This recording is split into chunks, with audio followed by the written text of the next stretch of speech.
one who understands the complexities of this ambitious cinematic masterpiece?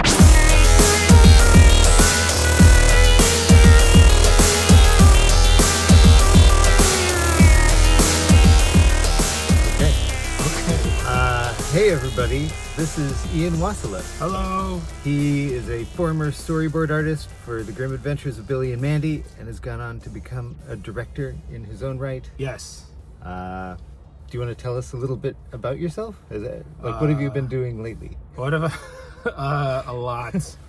I used to, Adam gave me my first job as an assistant prop designer on Grim Adventures of Billy and Mandy, so I'm super grateful to Adam, first of all, because I started out as a production intern on the Powerpuff Girls, yeah, and I would always stay super late learning to draw, and just kept testing for shows, didn't work out, and then I tested for Grim Adventures of Billy and Mandy, and Adam took pity on me and gave me my first shot as an artist, and I will always be grateful for that.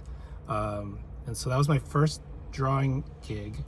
And then, I mean, I think to your credit, you really had the passion for it, and when you used to, I remember you used to come down and copy storyboards for Powerpuff, but you'd have your own thing going on. Yes. And you were just so passionate about it that Yes. I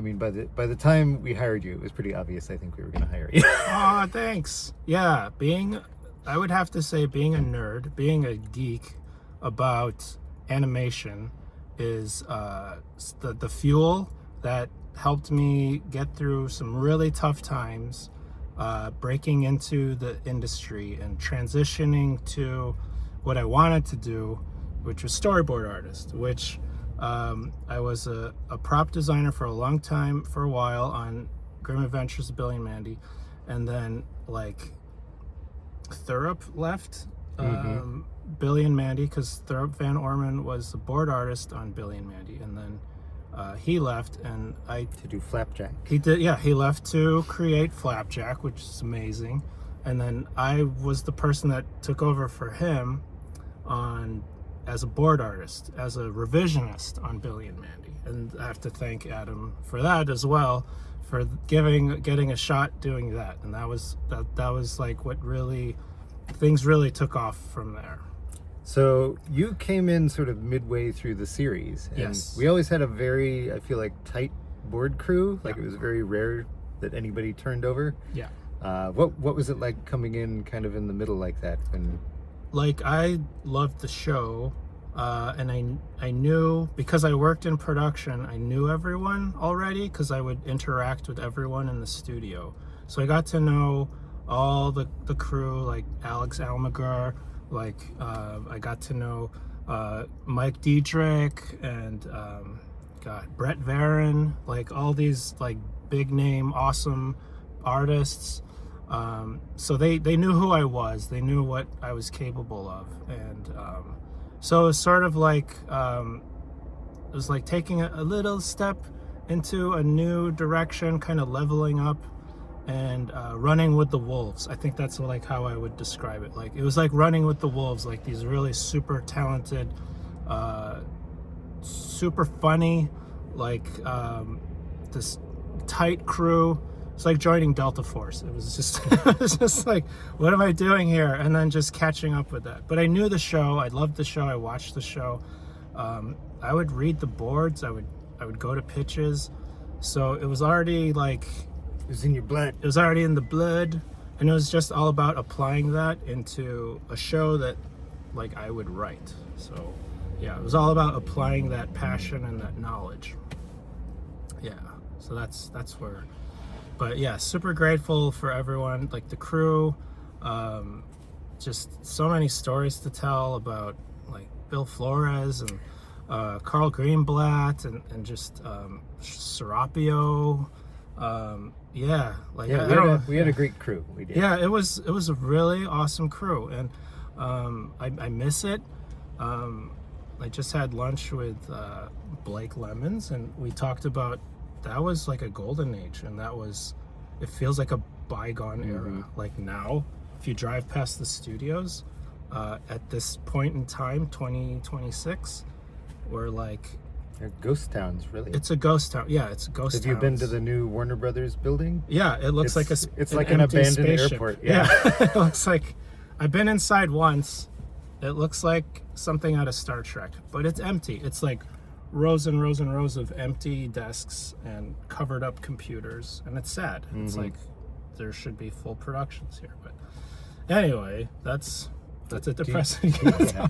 Well, we'll Go ahead, get more go into ahead, the yeah. depressing stuff later, I'm sure. Do you have any favorite like a favorite board you did for Billy and Mandy, or Yes, or I one loved. that affected you more than another? Okay, yeah, that's a good one. I loved Pandora's Lunchbox because at the time I was dating someone that like kind of cheated on me, and like all that, all of that, The bad juju. all of that bad juju went into Mandy's character in that particular episode. And so if you watch it, she says, like, she has a monologue that was like me expressing what was going on at the time, and so that was really meaningful. Herder Monkey was an episode I really enjoyed making because that was like a love letter to John Woo movies and Fooly Cooley and all kinds of just things that I loved, which made me want to just keep doing things that I was passionate about. And it was great that Billy and Mandy was such a versatile show that you could do whatever you wanted with it and still keep the flavor of the show. So everyone got to like take ownership of their own Yeah, a lot of stories. people, I think, come up to me at Comic-Cons or whatever and think that like all of these ideas are mine, but really, like, these guys didn't just storyboard, they wrote the shows. So there's even like references, like people will be like, well, was this a reference to so and so? And I'll be like, no. And then years later I'll be like, oh, you know what, it probably was. Because they're not all mine. It's you were reminding me, Alex Elmiger actually had an episode once where he put in the skeet skeet skeet joke from Yes. Dave Chappelle, and I wasn't really watching Dave Chappelle at the time, so all I knew was it got a big laugh in the room, so I was like, it's a funny noise, I'll keep it. And I sent that in, and the censors were really not happy with me. Yes, that is a reference to something that should not be talked about among children. Clay anyway, birds. yeah, not till you're much older. Yeah, that was funny. There was a lot of that, a lot of inside jokes going on in the stories, and like if you watch it, it's really like a time capsule of that time of like. Gosh, Alex would have jokes about I'll rub your feet or something. Brett had the foot yeah, rubbing. Brett had that too. Yeah, there was a lot of stuff that we ended up cutting out before, Yeah. before we even sent it out to Cartoon Network sometimes. Yeah. But just I just remember those times very fondly because it was just like something that kind of diminished over time, and like it was something that I don't appreciate it until now. Just how because working now is so remote, so solitary, like everyone's like working from home or doing it remotely, that you don't have that community or the camaraderie or just like, Well, and really nobody's working at all for the most part. and also nobody's working. If you are working, you're very, very lucky right now. And remote. Yeah. But yeah, it did feel sort of like, and it wasn't that long ago, really. This was like 2015, 2016. It was still sort of a thriving business, and it felt like it was going to go on forever. Yeah. Like it, up until I would say 2018, roughly, things were really booming. COVID really helped with just the amount of animation production domestically, because it was the only one of the few entertainment like industries that could exist in solitary confinement in like a remote type of environment. So things were good, but you could see like this seems to be the trend. Like people preferred working remotely, and it didn't disrupt things at all, and so everyone got kind of used to that, and here we are now. I don't know how else to conclude that. So after Billy and Mandy, you went on to you worked on it with me on Fish Hooks, and Chowder before that, and then Star versus the Forces of Evil. Yeah. So like, if any of you are like scholars of animation, you'll see that like Billy and Mandy was kind of where it all started, and then that crew continued on to Chowder, and then that crew continued on to Fish Hooks, and then that crew kind of dispersed after that. I worked with you on Bunnicula at Warner Brothers, and then I think the most recent iteration of that crew was Jellystone with Carl. Yeah. Kind of like you had like all the it wasn't the whole crew, but anyway, I think Fish Hooks was like the last hurrah of that crew as a unit, because it's hard to keep people together for that long Yeah. in the entertainment industry, because there's once a show breaks apart, it's like everybody has to get a job somewhere, and just getting everybody back together it's hard enough in the middle of the show. Like we used to wait, like generally for Billy and Mandy, we would our season would kind of run out, and I'd be like, hey, we're gonna start losing storyboard artists in a week or two. Are we gonna get a pickup or not? And they'd be like, oh, we don't know yet, we gotta wait for the ratings to come back. And then I'd lose like half the crew, and then they'd be like, hey, you're picked up, and I'd be like, oh. Yeah. Like, you call and somebody's already working at Disney, or they're already locked into some. So I think it's a pleasant miracle almost that we managed to stay together for almost a decade. Yeah, and a lot of it is due to Maxwell Adams being so awesome as a leader, as a showrunner, but also like a friend and a leader and a mentor. Like we were all very loyal to you because of just like just how awesome you were, and just working with you, and my strong arm tactics. And your strong arm tactics and the fear of punishment. No, but like if I have the opportunity right now to just thank you for everything, like that's what you're I welcome, would like Ian. to. Thank you for it. Hey, anyway, I don't want to get too sentimental, but yeah. So after I guess by Jellystone, you're directing and kind of producing. Yeah. How was that journey for you? Yeah. So this is the post-COVID. Because for the second season of Jellystone, I took over for you. Yes. Yeah. So like I was doing supervising directing for Carl Greenblatt on Jellystone, and that was fun, just seeing a show from beginning to end, and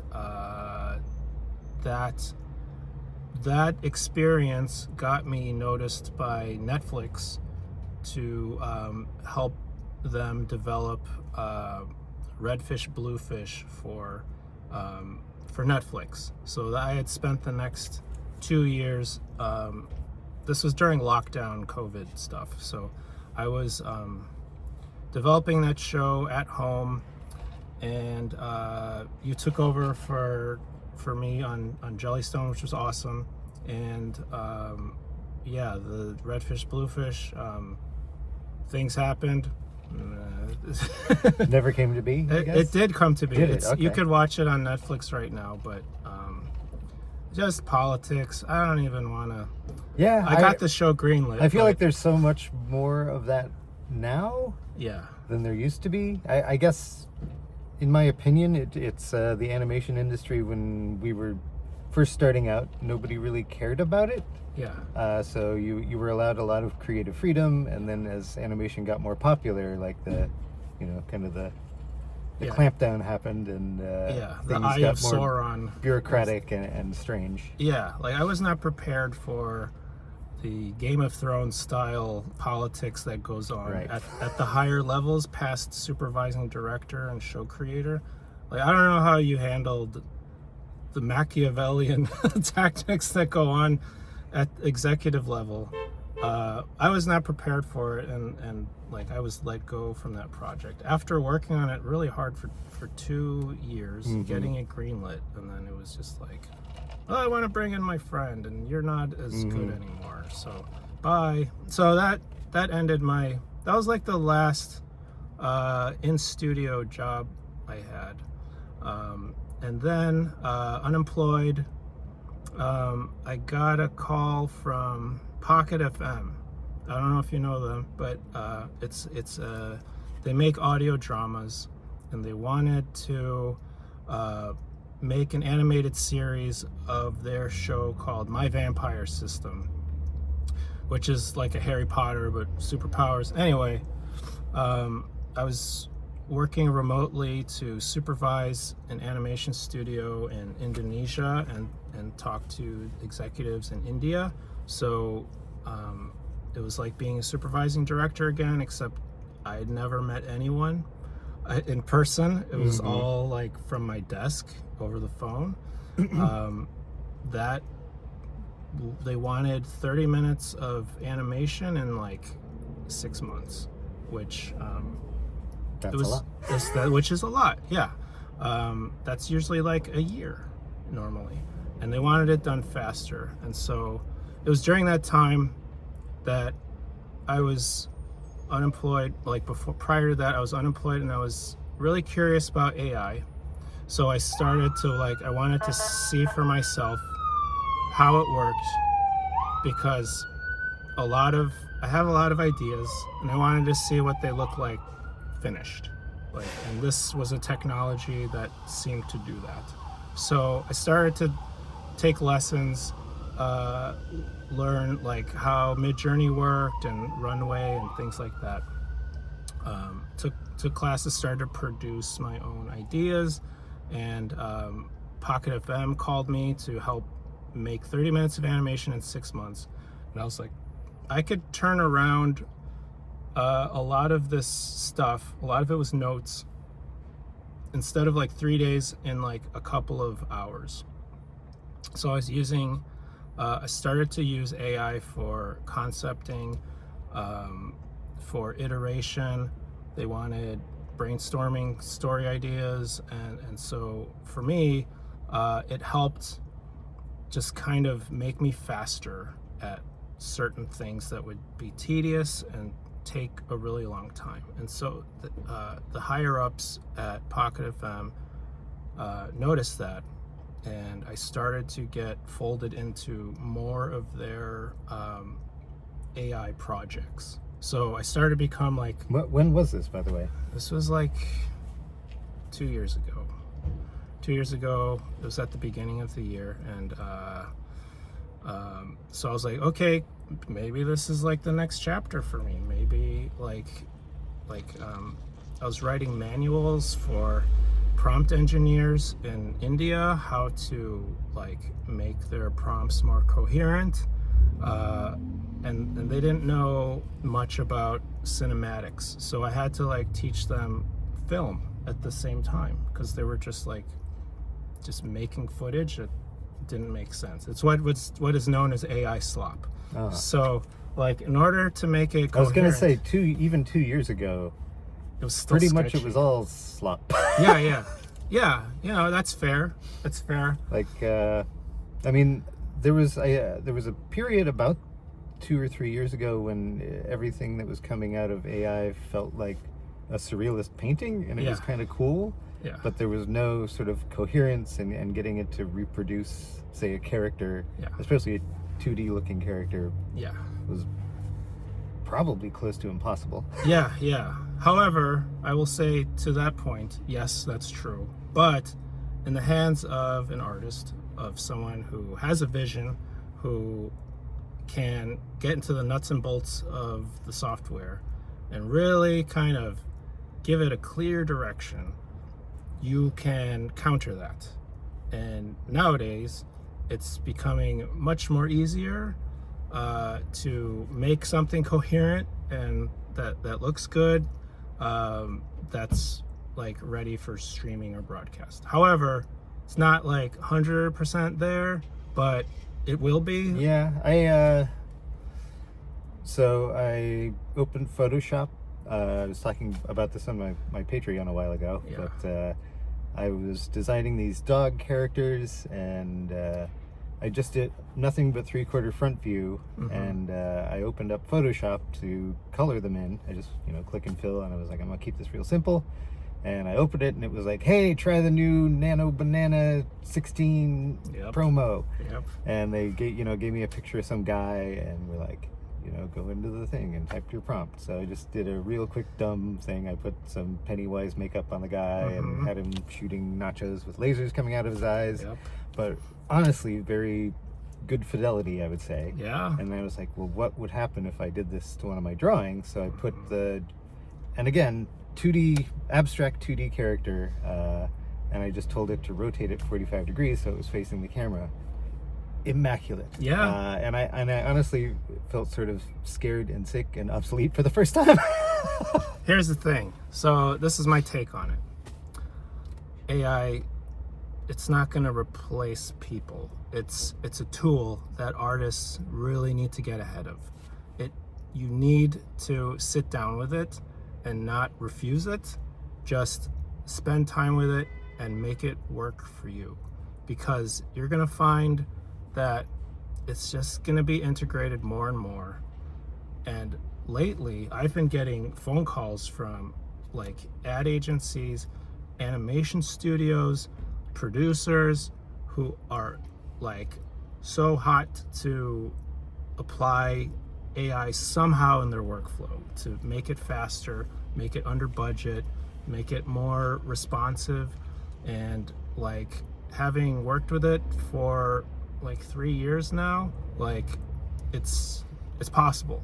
And for those who are just like on the fence, like just do it. Just like be curious, be an artist. I do feel sort of like it's like the end game is kind of to eliminate artists. Like, I think embracing it might be what you have to do to get by right now, but I feel like once it's at its maximum capacity in its final form, the whole point is to sort of have it so that you have like an executive typing prompts, or just having the core be so small that you can have the AI just crank out Here's what I have. A dozen iterations of an Avengers movie in a day, and then see which one. Well, I hear that, and it's valid. However, this is my response, and this is like something that I've thought about a lot. And so I went over the holidays. It's like January right now. Over the holidays, I went to the Museum of Science and Industry in Chicago, and they have this exhibit on mining. And I thought, like, whatever. But the mining industry is completely parallel to what's happening in the animation industry, okay? Hear me out. Mining was such a labor-intensive industry, like animation, right? You'd have rooms of people painting cells. They don't do that anymore. Because in mining, as technology improved, they needed less people to do these manual tasks, and the more the technology improved, the less people they needed, until now.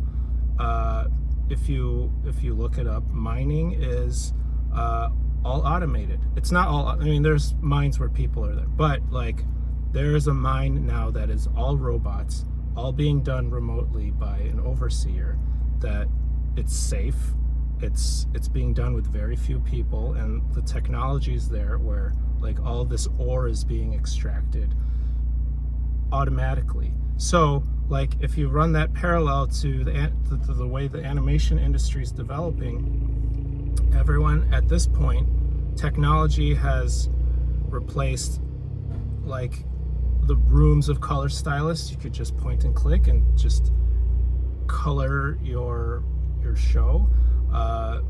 it's going to come down to like a small core group of like an art director, producer, and a director, right? Overseeing like little remote pods of artists producing footage for your show.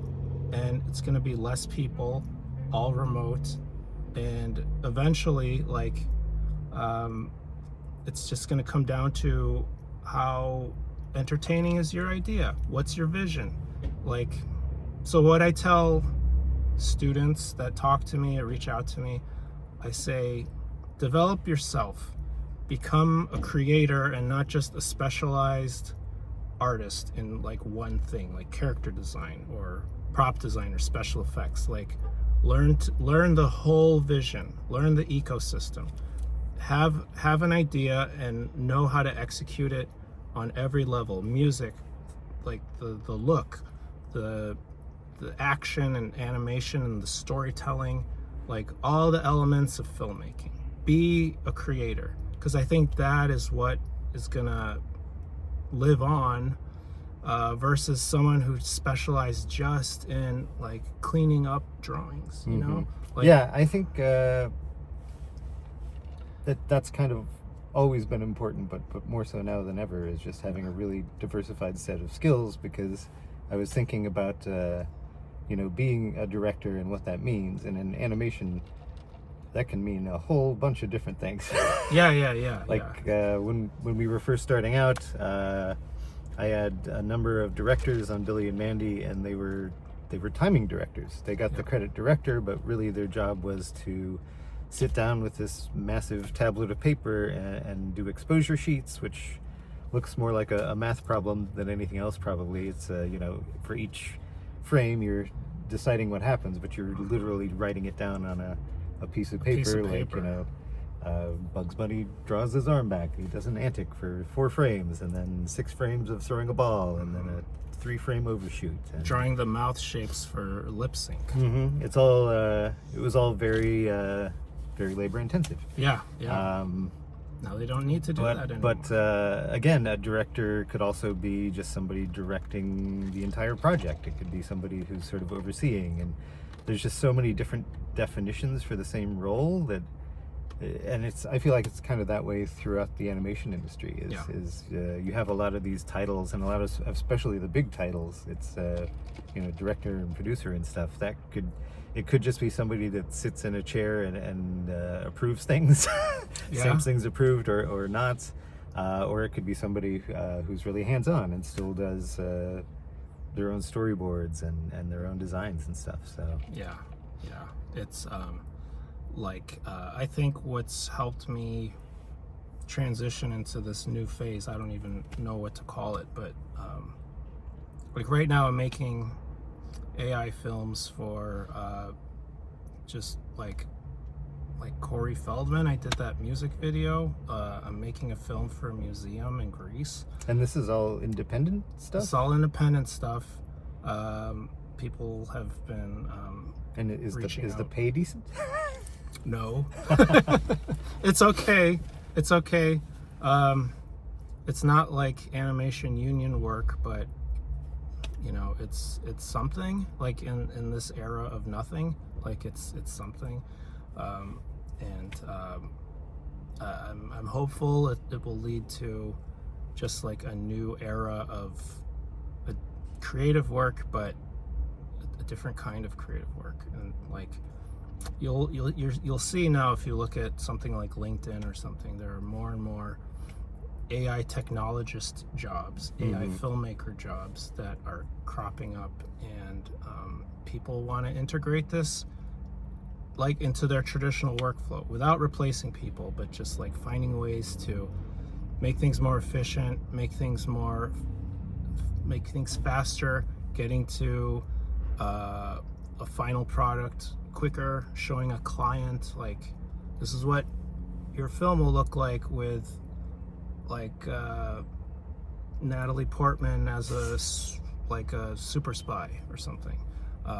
You could do that, and then ethically you would hire that person to then do it, and you film them do it, but you'll at least have a very clear idea of what that would look like. So like it's evolving, and being open-minded and adaptable and curious and driven to adapt is like key right now. Mm-hmm.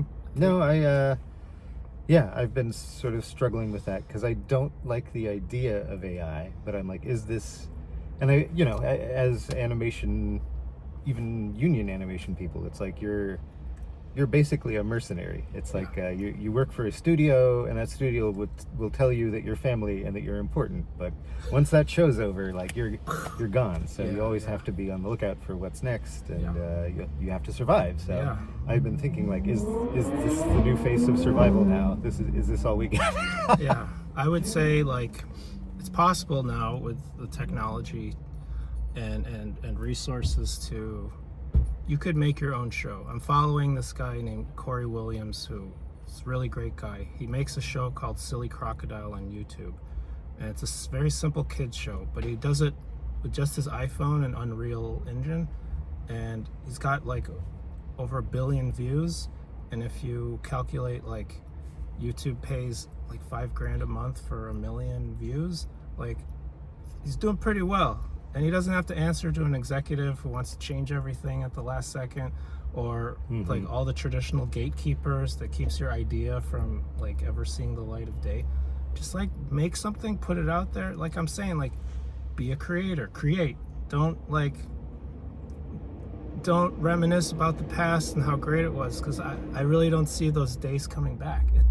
Like make something new, create. Like in the face of all this adversity, create. Like make something you feel passionate about. There's tools out there that you can do it all by yourself, and if it's too daunting to do it by yourself, like find someone who will help you, or like scale down your idea so that it's still producible. Find your audience. Like what's wonderful about your career path is you have all these wonderful fans, all these wonderful followers who like keep tabs on you, and like that's, treat them to something new. And the next phase of Maxwell Adams' library of ideas, like it's not the end. It's not the end. This is like a new beginning. It's just very different. Yeah, you're gonna be all right.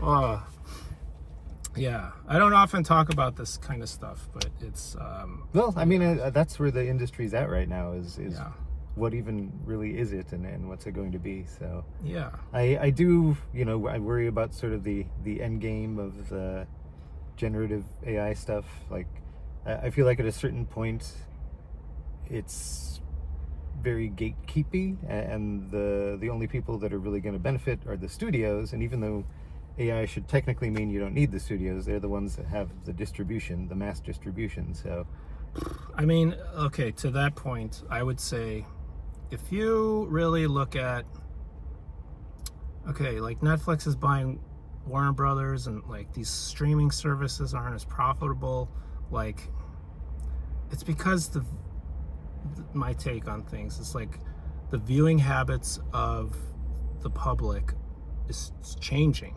Like I look at my kids, they're like 6 and 4. They'd rather watch like YouTube videos of like a video game Minecraft playthrough versus sitting and watching Redfish, Bluefish, or or like a more longer form show.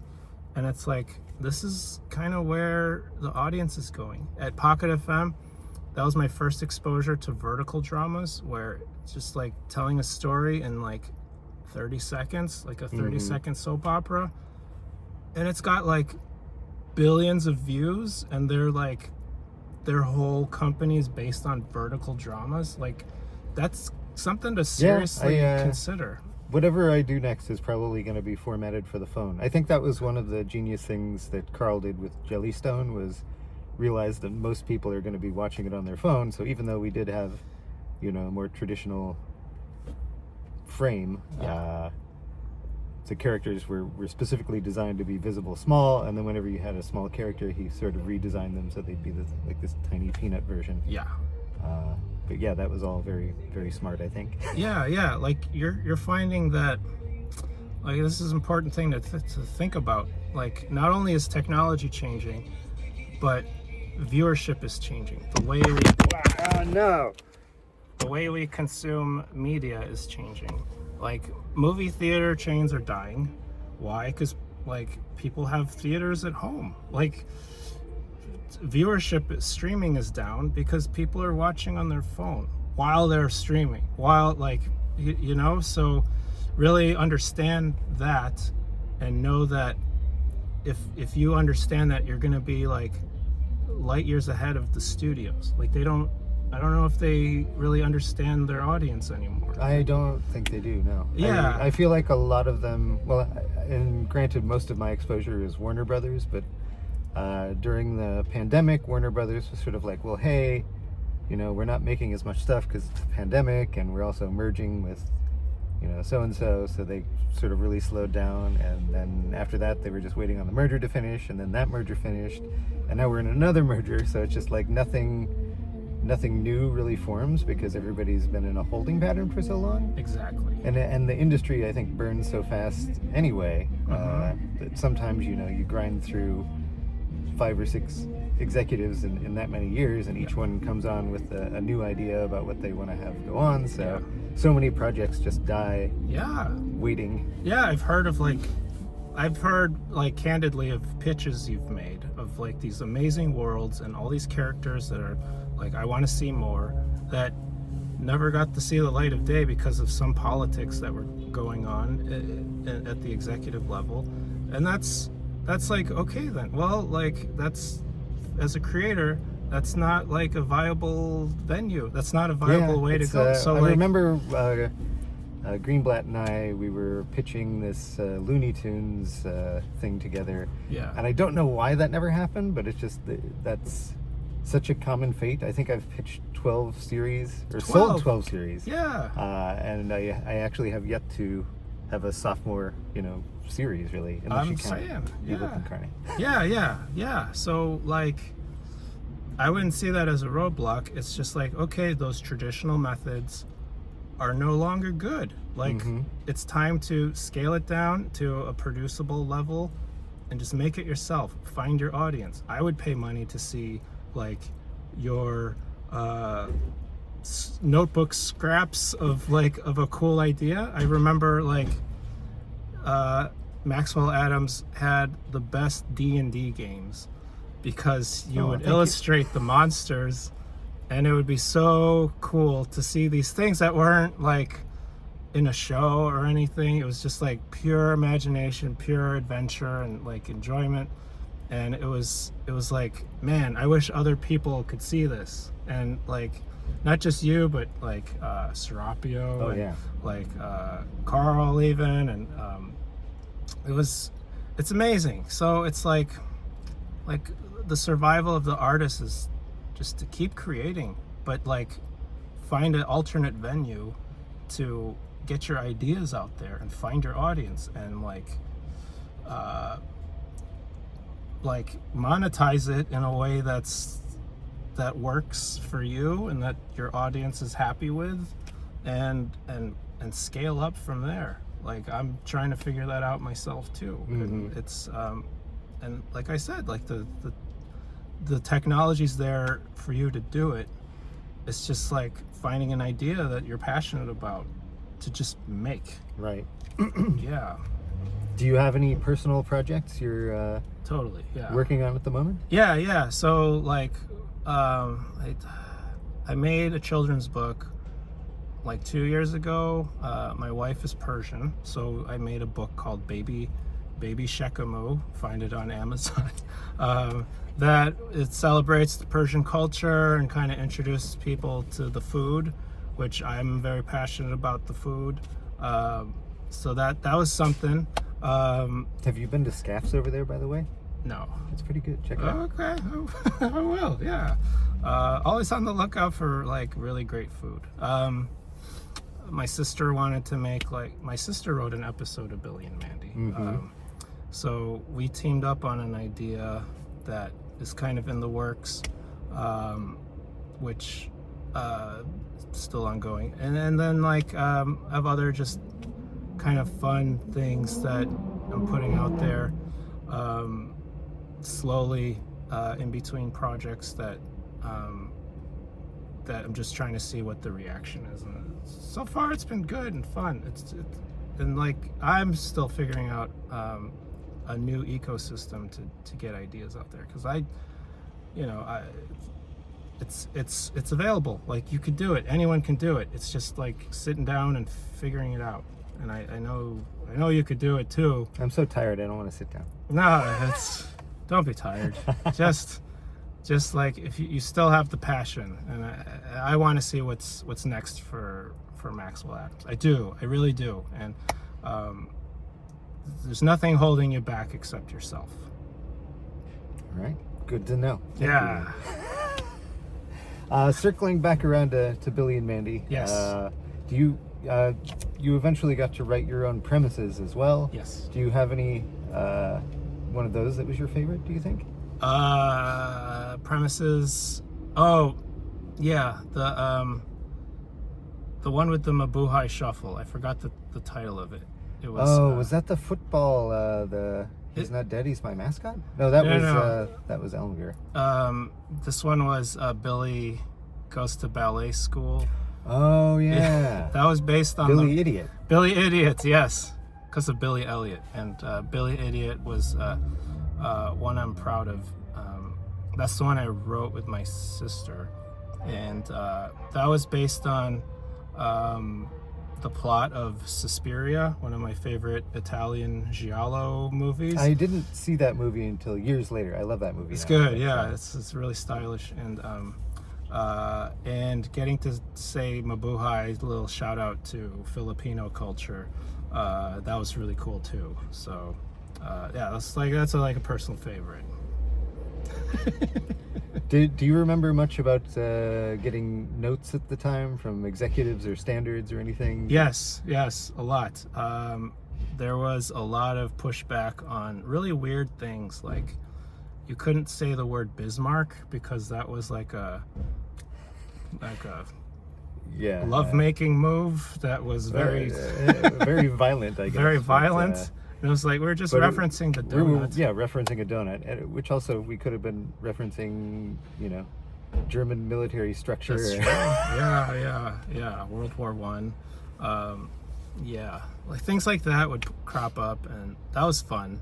I think we saved some, because it's always funny to hear like what they're pushing up against, and like you can't have gloves on characters now because it's like references like racist vaudeville shows from the 1920s and 10s. Interesting. Yeah, I didn't know about that one. Yeah, so we had that on Jellystone, didn't we? We did have that on Jellystone. Yeah. And the other one, you can't have characters want to eat another character anymore. Yeah. Because of vor. Yeah. So whatever.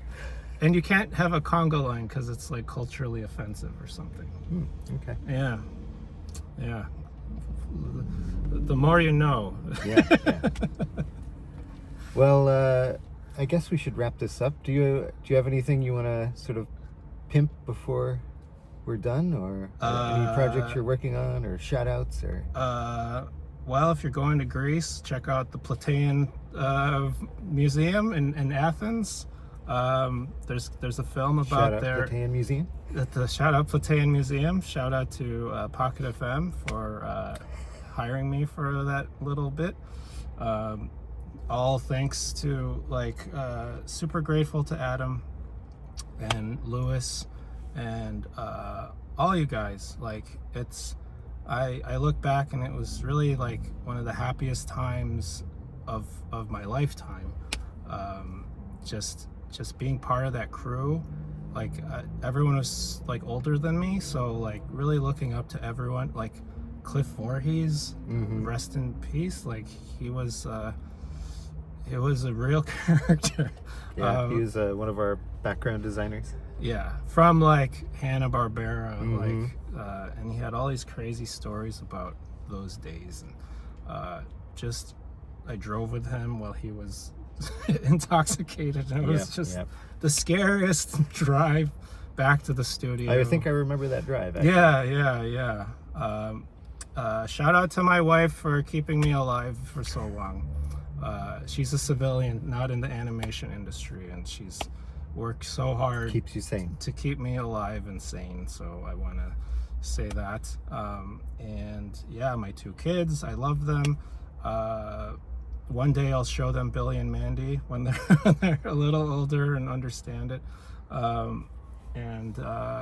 man, just grateful to you, Adam. This has been, what an honor to be interviewed. I don't really do interviews, but this was awesome. So thank you. Good. Yeah, we're just chatting. Yeah. All right. Cool. But, yeah. Thanks for watching. Well, you've already given quite a bit of advice for up and coming animators, but any last words for those people? Yeah. So like, I have a nephew who's in animation school right now, and like, he's afraid of the future a little bit. But like, my advice to him in this climate is to build yourself, build your brand, learn how everything works. When I mentor artists who are new to the industry, I'm like, learn every aspect of the assembly line, from production to final edit.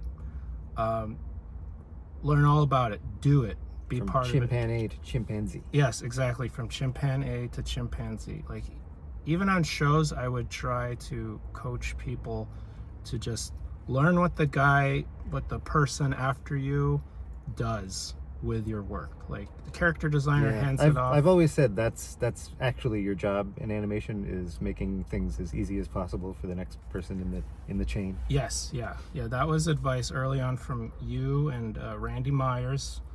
Shout out to Randy, that make it easier for the person after you to do their job. So be very clear in your storyboards. Like, make sure your action makes sense. Make sure like everything's spelled out.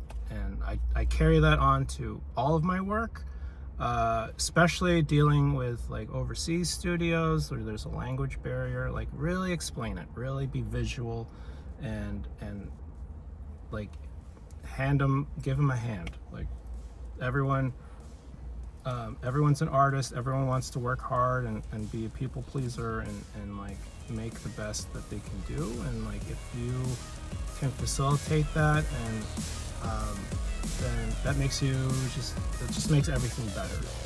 So yeah, like, in summary, like, learn everything, do it yourself, and be very clear in your communication. All right, awesome. And never lose the passion. Never lose it. That will see you through the darkest of times. Yeah, you too, dude. All right, I'll see what I can do, Ian. All right. Thank you so much. Thank you. Oh, yay. Now we're gonna drive. Okay.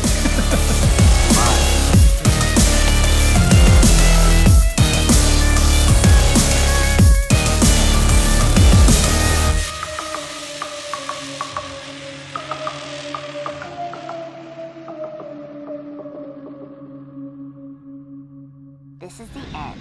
Smash your television.